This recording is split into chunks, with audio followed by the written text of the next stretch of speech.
Hey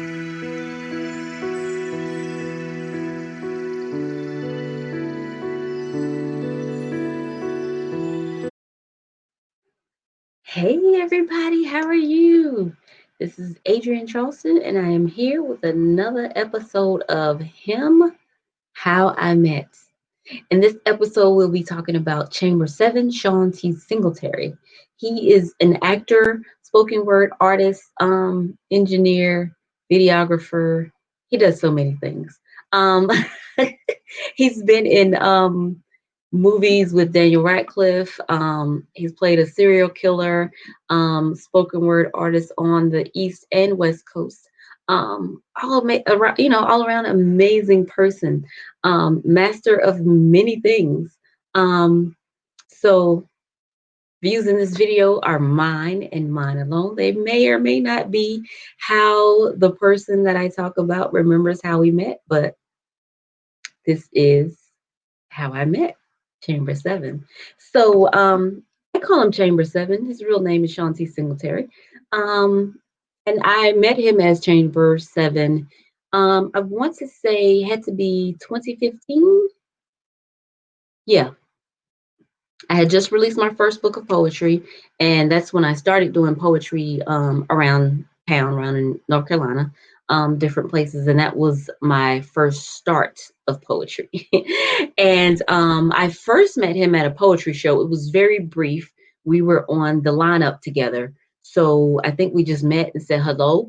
I really don't remember that encounter, but I know we met because there's pictures of us in a big old group together. And I was like, oh, when did that? What the?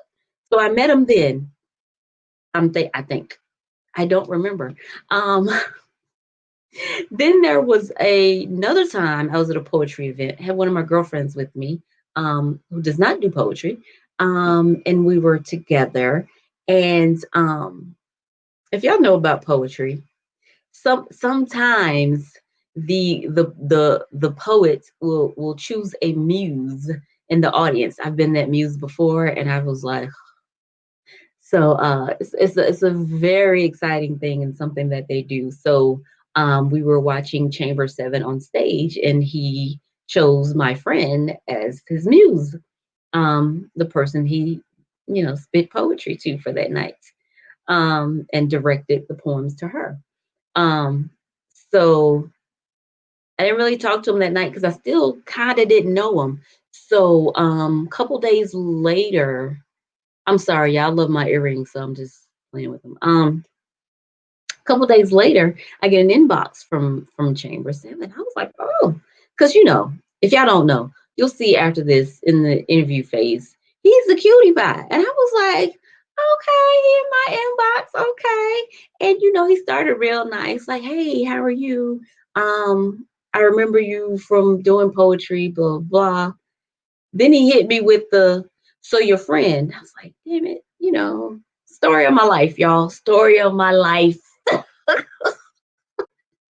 But your friend though, like, man.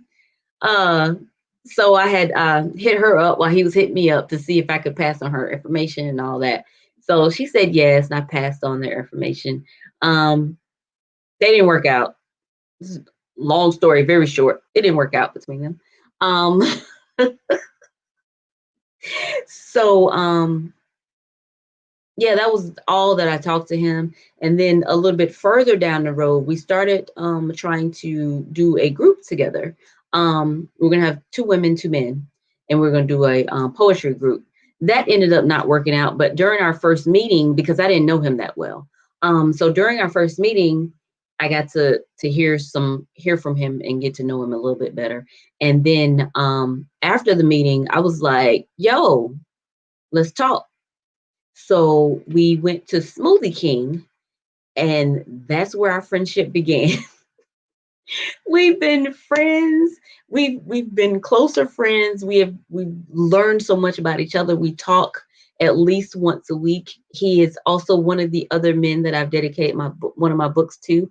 Um, and it's been a great, amazing ride just to be able to have someone that is a genuine friend and that is genuinely there for you. Um, and is not looking for something from you, if that makes sense. Uh, there was a whole other incident with him, but we won't even talk about that. Not with me. Not with me. Um, but yes, he is a great, wonderful person. I'm glad to call him my friend, and I'm trying to think. Did I miss anything? No, that's pretty simple, straightforward story. Um, and and I'm trying to think. Do I want to? Because there was something that happened while he was getting to know my friend. I'm not gonna say dating. I don't know what they were doing. Um, and some other stuff with some other people, and it ended up being some mess. And that's one of the reasons why I wanted to talk to him about that meeting, just to clear the air and figure out some things, because I am a straightforward person. And if I find out something, about you, I'm gonna go to you. I'm not gonna ask this person, that. I'm gonna say, hey, what's up with that?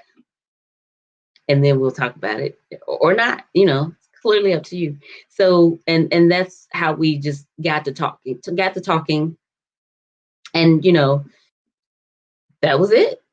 And like I said, we talk at least once a week now since then. Sorry. We've been friends.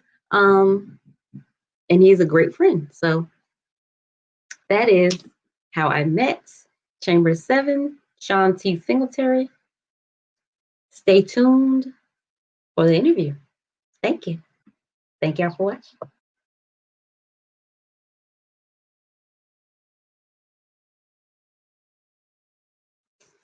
Hey, everybody. Thank you for staying tuned to that episode of H.I.M. And guess what? We have an interview. We have an interview with the one and only Shawn T. Singletary, also known as Chamber 7. Hey, Shawn. What's up? What's going on? How you doing? I am good. How are you? I am doing amazing. It is a beautiful day today, so I'm excited. Okay, that's a great thing. Excitement is always wonderful, and you know me, I'm always overly excited. So Mm-hmm. pretty much about life, like Yes, in yeah. general. I know it. Just in general. Yes. So thank you for agreeing to allow me to interview you. Certainly. I Yeah. appreciate it. No, thank you. Okay, we're not gonna do this because we'll keep going back and forth. We're Yeah, not. we will. We will. All day. We do that the whole time. Yes. No, you're the best. No, No, you're the you're best. the best. For Right. real. So first, I guess I should have just turned my phone down because apparently people want to message Oh, me. All wait, right. yeah. Now that you say that. Because look, as soon as you say that, I'm gonna be like, somebody gonna message me like halfway through. I'm gonna be like, nah, bro, I'm busy right now. Cool. There we go. Right. Right. So, first question I have for you: why did you join the military? Okay, so the story actually goes back to when I was in junior high school. For those who are from the Middleburg area, Middleburg, Florida, which is actually literally named Middleburg because it's in between Jacksonville and Orange Park in the middle. Long story short, I was making the transition from, I want to say, elementary to back in the day when they had junior high schools. Mm-hmm. And I had signed up for computer classes. Well, both my parents are prior military. Both my parents are in the Air Force. As a matter of fact, the job that my dad has to this day is based on his time in the Air Force. So they saw it as a unique opportunity for me. They recognized what kind of young man I was, smart, but at the time I just didn't have the type of discipline. So one day I got a phone call like in the middle of the summer, like you need to come up to the school, and I'm like, for what? And they were like, well, we have some issues with your electives. What turns out, my parents switched all my electives from the computer class to JROTC, and I was like, what? So when I went on to high school, I started in the NJROTC program at Middleburg High School, and I actually enjoyed it. It was a bunch of roughneck, hardcore individuals from guys who wanted to join the SEAL team, guys who wanted to be in the Marines, and I just liked the camaraderie of the group. So I joined the JROTC program, And then as I got closer to the end of time, my end of school time, I was on the rifle team, which is not the same as the drill team. It was the rifle team where we actually shot the guns. And my master chief at the time, who was running that particular program, wasn't a guy who talked very much, but he asked everybody, like, what are your plans when you graduate? And he got to me and he was like, Singletary, what are you about to do? And I was like, I don't know. I was thinking about going to school. And he literally just said, well, you should look into Savannah State. And that was all he said. So I came home, I told my mom, and we started this mad dash looking into the to Savannah State. And sure enough, like, she went and applied for all the stuff, but it turned out I was like a couple weeks too late, and they only had like 5 slots available to get a scholarship for ROTC. And they literally told me, they said, man, we really wish you had applied sooner because your record is stellar. We have definitely had you in for a scholarship. So they said, what we can do, however, is we'll put you in as an alternate. So they put me in as an alternate, and sure enough, one person dropped out. And I ended up with a scholarship to the NROTC program at Savannah State University. And that's what ended up, I finished my time there with a mechanical engineering degree. And I was commissioned as a United States Naval officer the day I graduated from college. Wow. I don't think I knew any of that. Yeah. Few people know about that. Like, it was a roller coaster ride, because like when I applied for the program, like they said, well, I think at the time I had to have my wisdom teeth taken out, and my mother just went on this. All right, well, let's go. So everything that they told me I didn't have done, she made sure I had it done. So I had like all my wisdom teeth pulled out. I think I had like 4 or 5 of them at the time. And she had them all yanked like 2 days before like the application was supposed to be finished. Like, so she was like, all right, that's done. Now what? So, I think that tenacious, resilient grittiness of my mother kind of just, spilled over into me, because I don't let go of anything. So. And where's your mom from? Just want to throw that out there. Oh, Barbados. Hey, from Barbados, right there. Everybody asks me about that. They're like, "What's the chance?" Like, that's the Humboldt Island of Barbados, right there. So yeah, my mother's from Barbados. All my family's from Barbados, except for like me and my cousins. Like, I was the first one in my family that was born in the United States. So. Wow. So that says a lot, because with her tenaciousness and Oh yeah. all of that. So and I will share something about me. I don't know how many people know. It might be a few people. I was in ROTC as well. Yep. I was on the drill team. Okay. But we carried real weapons on our drill team. We used to get extra points because we carried the real weapons, and they're heavier than the fake weapons. And we would drill. Yeah. We would drill with the real weapons. And on Memorial Day, we would go to the VA. So a few people would go to the VA. Some people would fire. It would be me and my girlfriend would normally carry like the flag and stuff, and then do a service for the VA. This is in high school. Wow. Wow. And were y'all carrying the M1s? You remember? I think so. It was the same one. Whatever I had when I went to the military, we had the same weapons. So when I joined the military, I used the same weapon, and I could handle it so well. And being like 90 pounds, they were like, "What's up with that?" And I'm like, "Oh, we carried these." We used to twirl these in high school. Y'all a bunch of suckers. Right. And we would literally win, not just because we had extra points. We would have dope routines, but we would get the extra points because of the weight of our weapons. So show them how it's done. Show them how it's done, son. Yes. So yes, ROTC. I had a great time at ROTC. Loved it. Good time. In the military. So names. So next question is, how did you get the name Chamber 7? Okay, yeah, and this is a common question, so I almost got it condensed down a little bit now. It's a common question I get all the time. As a matter of fact, not too long ago, I wore a T-shirt that says, "It's a chamber thing you wouldn't understand," and everybody's like, "Who's Chamber?" And I'll be like, "Here we go." So, all right. So the full story: when I was born, I was named Eric for like 3 days, but my mother never really settled on that name. Yeah, I was Eric for a little while, and she was like, "That doesn't feel right." So I think at the time, and she always tells me that I had a very Like she had a very easy pregnancy with me. I was 2 weeks late, but she said I had an easy Hmm. pregnancy. She had an easy pregnancy giving birth to me. So she said, but because while she was like in the middle of her contractions, she was watching a movie, and it just so happened, I don't remember which one it was, but she said she was watching a James Bond film, and at the time, the James Bond that she saw was the one with Sean Connery. So she fell in love with Sean Connery, and she said, you know what? I think I'm going to name my son Sean. So oddly I, enough, I, it I was just want to say who wouldn't fall in love with Sean Connery? But right, continue.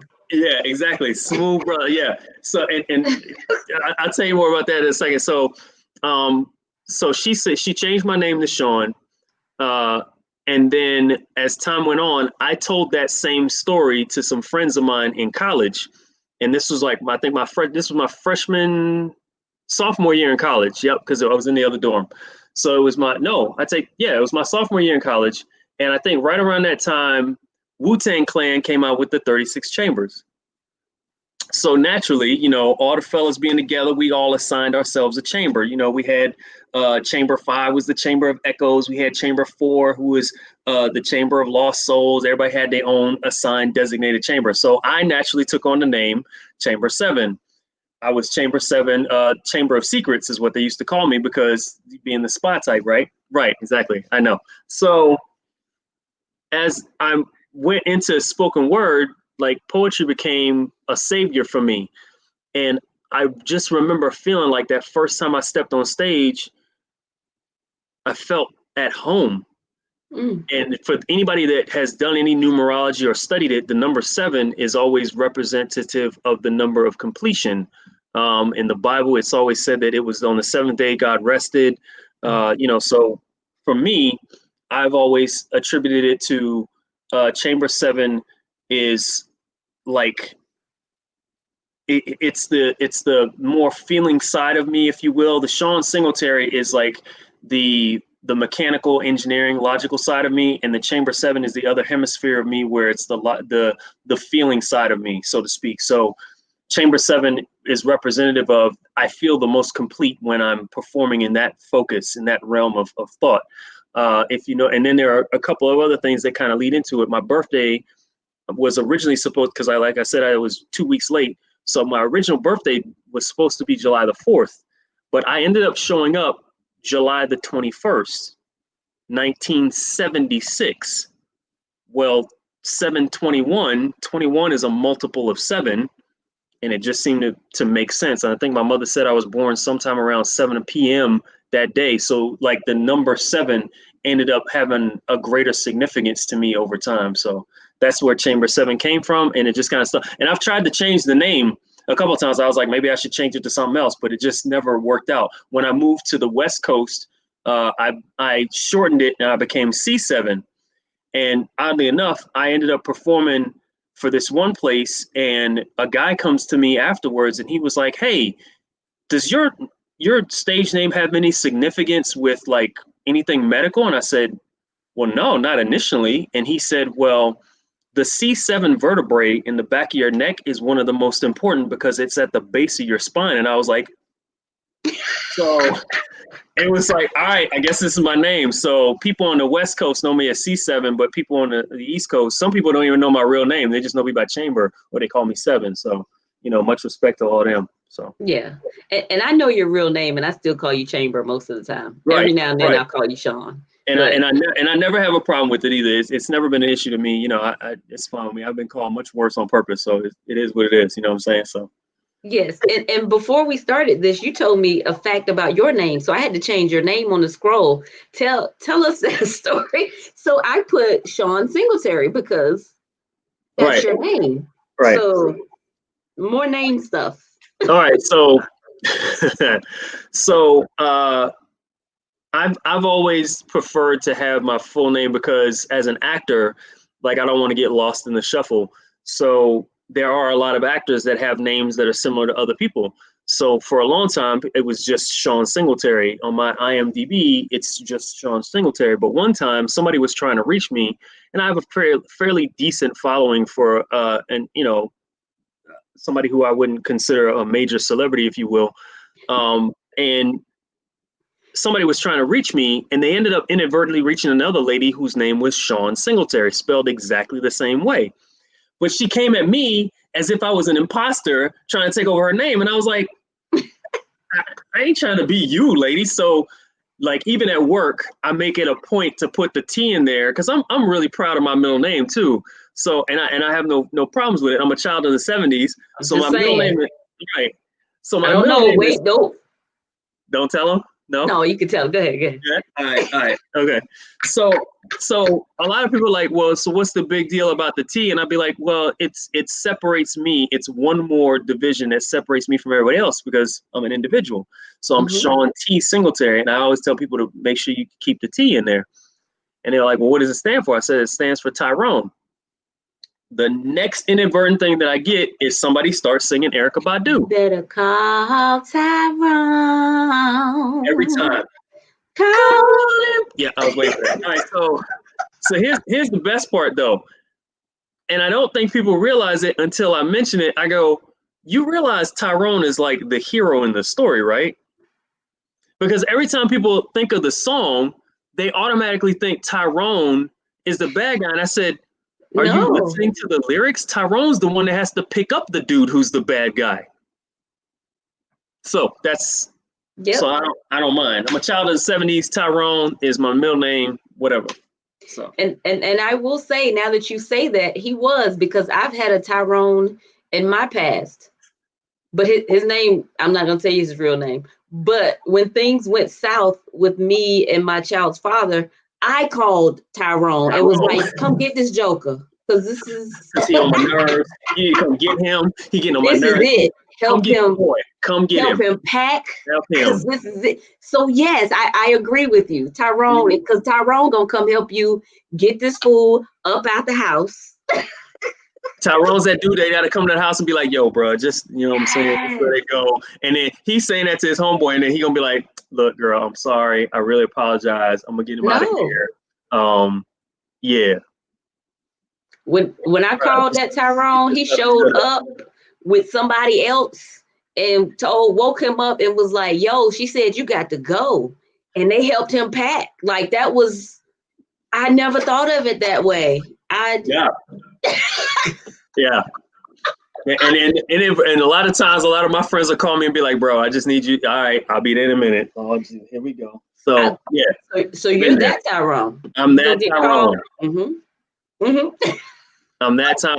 I always pride myself on trying to be the friend that you can call at 2 o'clock in the morning if it's a real emergency. Now, and that's Right, the issue I usually have is some people don't know when to pull the fire alarm. I'm not the guy you call when you might have a problem. I'm right, the guy you call when you know for a fact you got a problem. right. And no, not when you have a problem. When you have a problem and you want it solved. Facts. Yes. Don't That's don't that's call that's when you this call me. Right. Tyrone with a Right. problem. And as you putting your shoes on, be like, "Oh no, I didn't want you to." It's too late. It's too late. You put when you pull this trigger, don't pull the trigger because I'm not gonna lie to you. I've had friends do that. They pull the trigger too soon. They call me and I show up and they be like, "Nah, I changed my mind." Nah, bro. Either we doing this or we ain't. Like, what we doing? Right. Oh, I've So seen you in action. You be ready. You be yeah, ready to ride. I don't play. Let's rock and roll. I don't do You that. you Oh, no. you've called me on a Facebook post or two and be like, "Yo, I need to pull up." I'd be like, "No, Like no, I no, got no, enough no. problems." We good. You sure? Nobody Sure? wants Because that smoke. I'm ready. Because I got time today. You know what I'm saying?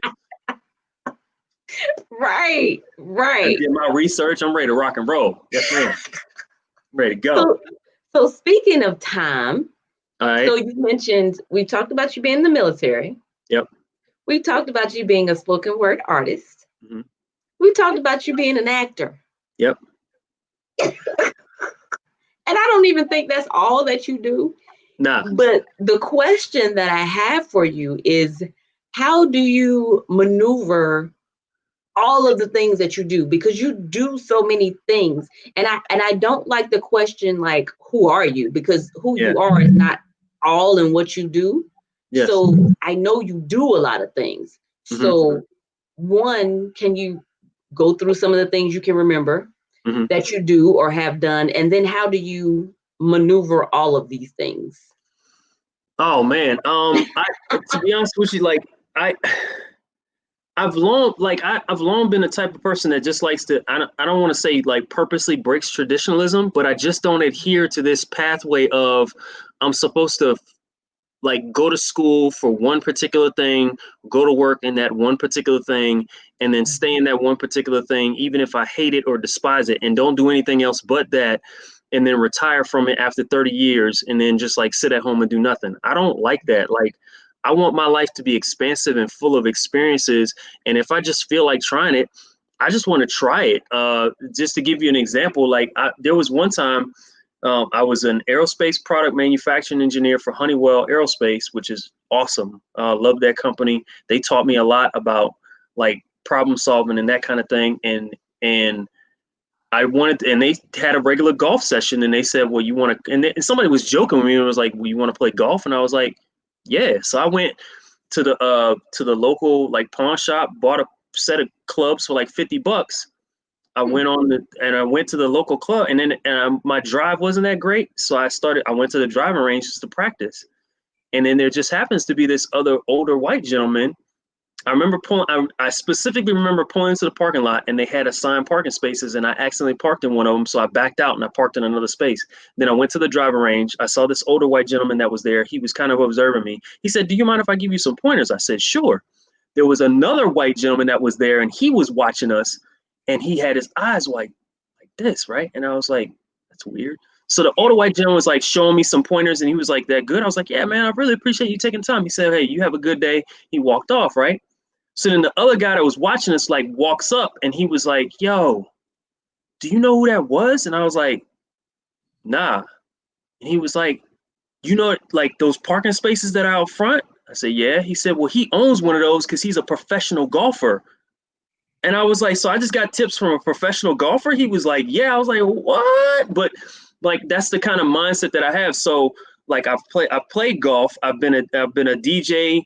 And when I say been, I mean I still do it on occasion when I get the chance. I was a DJ. I did karaoke. I did um, engineering. I've been a process engineer. I've been a project manager. I've been an actor, model. I've done plenty of spoken word poetry. I've released a couple albums.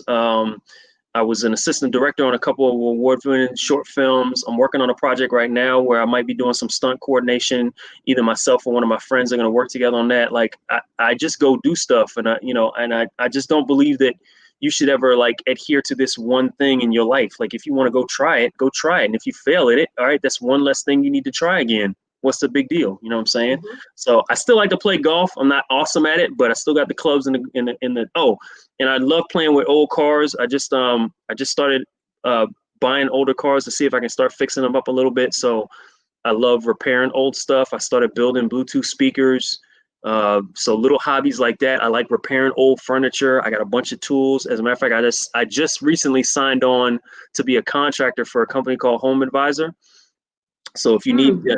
I started. It's a little small business where I basically contract myself out. They send me leads, and then I go out to people's houses and I fix the stuff that they have around there. So I just recently did that. Like that's like as of like yesterday, and I got my approval yesterday. So I'm super proud of that.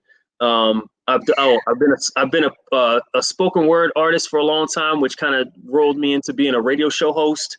I did that for Blog Talk Radio for like 2 years. Um, I'm gonna stop you right quick because when you said home advisor, so now people are gonna see this and they're gonna be looking to find Shawn T. Singletary to come to their house. it's Singletary Select Services. That's what it's called. Hmm. Come to their house and fix stuff. And fix stuff. That's what I do. I fix stuff. That's all I do. I just fix stuff. So if you're in the greater Atlanta area and you need some stuff fixed, just give me a holler. I'll swing by and fix stuff.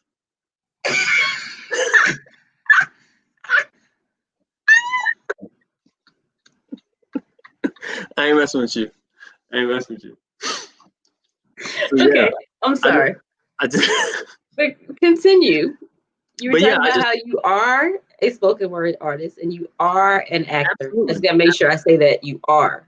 Oh yeah, no, I still do all that stuff. I haven't naturally with coronavirus and everything. I haven't really been able to get involved with a whole lot of stuff. However, I got a small clique of friends that we still do work. I'm my one of the next things I want to get involved in is voiceover work and start once I get like situated into some other stuff. So I'm looking for a better space. I found I had to get some things in my personal life set up. So this is to go on to answer your question as to how I do all these things. You have to have not only the mindset and resilience, but the willingness to fail. And you also need to set up a very basic foundation of how you handle things. And when I say that, I think a lot of people plan for the best, but never consider the worst. So I map out like, okay, if this goes well, what can I expect out of it? But if it doesn't go well, what am I willing to sacrifice? And if I'm not willing to sacrifice a whole lot for it, I just won't try it. It's no big deal, you know? So, like with the home advisor thing, you still got to sacrifice a little bit because you got to pay them to some extent for some of your leads. Now, in the long run, I say to myself, at least I can build a clientele. Plus, I'm gaining the experience. And I like the fact that I can kind of gauge what my schedule looks like because, as you can tell, I'm always doing a lot of stuff. So it's a huge part of also time management. You got to make sure that you got your things aligned. The calendar on my phone blows up on a regular basis. I keep a whiteboard sitting next to me. As a matter of fact, right now I got a whiteboard where I have a bunch of stuff on it listed. You can't see that, but there it is. Where I've got a bunch of stuff on it listed as to far as like what I have to do. I do video editing projects for a lot of people. Oh shucks, I forgot about that. So I also do a lot of video editing. I've also done some film where I'm the cameraman for a lot of projects. So just anything that I want to try, I just like jumped in and got involved in. I've even done some video work for everything from a graduate school asked me to do some video editing work for them. I did that for them. As a matter of fact, it's up on their website now. And I've even done some video for guys who like do a lot of driving and stuff because I like to go to different car shows and stuff like that. So, and then I just chop and cut stuff together, and it comes out really nice. And there's to the point where even at my current job, I mentioned video editing, and they were like, "Oh, so you do that?" I was like, "Yeah, I do that." So they now a lot of our instructions, I video them and then I edit them myself, so that way when you get new people in, it's a better way for them to see it. So that's what I try to do, a little bit of everything. So. Okay. And what about life coaching? You didn't say that, did you? I ain't even, you know what? I left that off. But like I said, I just kind of go with the flow as far as the stuff that I do. If I'm capable of doing it, I do it. I have been doing a lot of life coaching. As a matter of fact, things have been picking up. I just spoke to somebody earlier today, just keeping them encouraged. A lot of and this is just a PSA for me. A lot of these teachers are going through a very difficult time. If you got a friend who's a teacher or an educator in any way, shape, form, or fashion, please, for the love of God, would you reach out to them and check on them because they are not doing well, because especially with the way the government is handling things, and they are putting a lot of people in in jeopardy with regard to the way they are handling the pandemic and so on. It's a very Hmm. dangerous situation. So please look out for your teachers and your educators up and down the chain, no matter who they are. So Yeah, yeah. something to think about. Yes, thank you for that. Absolutely. Um, so your next question is, if you had the chance to change anything, would you do anything different? Mm, that's always a difficult question. All right, so I don't know if some people probably already know what this. You probably heard of this. What the butterfly effect is, Yes. or the chaos theory is also known as. Uh-huh. Um, that, and for those who might be watching who don't know, uh, the chaos theory is the ideology that a butterfly that flaps its wings on one side of the world has the potential of causing a tsunami on the other side of the world because of the string of events that occur. So when I'm asked that question, the first thought that comes to mind is, well, yeah, based on the end product that I've gotten up to this point, there are some things I kind of wish I could change. But the fear that I have is by changing that one piece, what else does it also inadvertently affect? So naturally, there are people that I wish I never met. There are some people I didn't spend so much time with, or that I wasted so much time connecting with. There are directions in my life I wish I wouldn't have taken, or jobs I wouldn't have done. But at the same token, I also understand that without those things, it wouldn't have created the version of me that I see now, that I've evolved to. So, uh, to be honest with you, the only thing I realistic believe I would have changed was I honestly wish I would have believed more in myself to have pursued certain endeavors sooner, to include not succumbing to the idea that because I'm a nerd that I shouldn't like pursue athletic endeavors as much. I've been a part of martial arts now for a better part of maybe on again, off again, probably like 6 or 7 years or so. Mm-hmm. I became a level 2 in Krav Maga. I trained heavily in Muay Thai. I had my first fight at the age of like 40 something years old. So, and I still to this day like train in weightlifting and done a lot of running. And every time I get in the gym, I feel a little aches and pains, but I always say to myself, man, I wish I had started doing this when I was like 15 just to see what I'm capable of doing. Like I'm pretty decent now. I still could I would easily pit this version of me against my 18-year-old version of me and still believe that this version of me would win. Mm-hmm. But at the same token, I'm like, if that's the case, how much better would I have been had I done this sooner?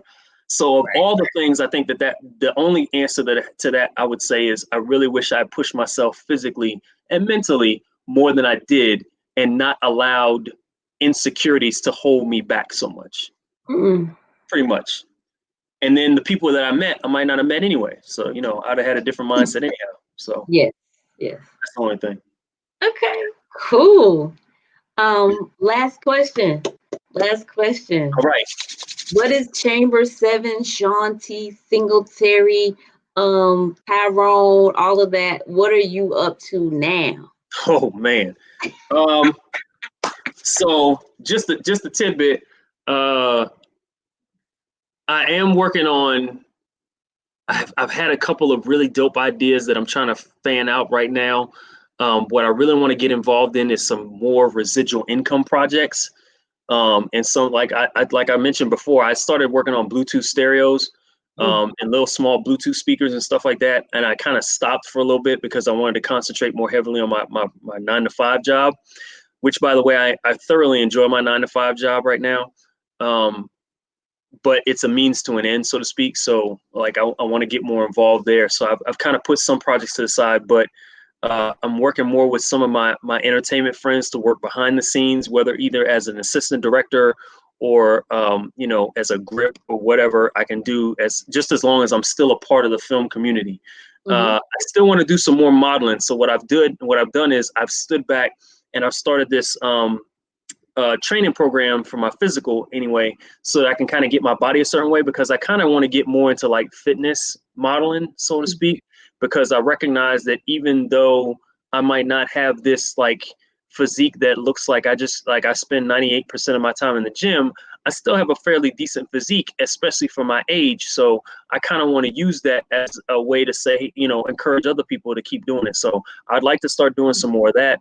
I've started to build kind of a following with regard to some of the videos that I've been doing in the morning. So I've been mm-hmm. doing these things called More of the Opinion You Didn't Ask For by Chamber 7. So I'm thinking about starting up another podcast here pretty soon. I've been in talks with some of my friends about that. So we're going to start that up here pretty soon. I've also started doing something like I've been flipping cars. So I purchased a vehicle not too long ago that I just cleaned out today, and I'm looking at cleaning it up and seeing what I want to do with it. I'm finding the urge to keep it, but and then there's a couple other projects that I want to work on with regard to like car projects. I still have my 1967 Mustang. I got to go pick her up and get that one repaired. My Nissan Maxima still works like a dream. She's got 432,000 miles on her to this day. I just picked up another car and I'm looking at another one now. So I got to figure out what I want to do with those.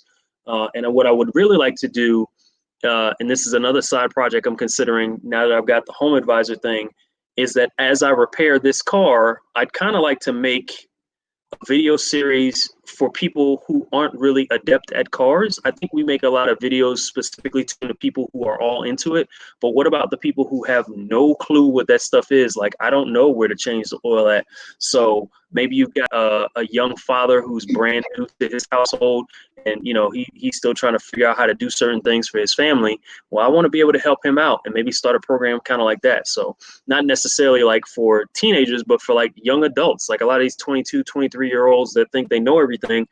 for the 4 or 5 of them that actually legit need some help and want to ask some questions, I want to be able to help them out with that. So that's just a short list of some of the things that I want to do and that I'm doing right now. So short list. short list that continues to grow. Yeah. Oh, Yeah. and I'm also finishing up a video series of some of my old poetry, especially with coronavirus and everything right now. I've been funneling people back to my YouTube channel.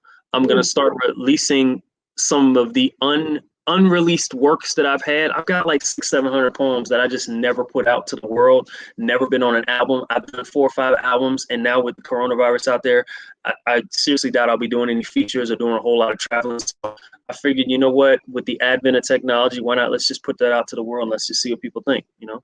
So hopefully people will chime in and check it out. Okay. Yeah.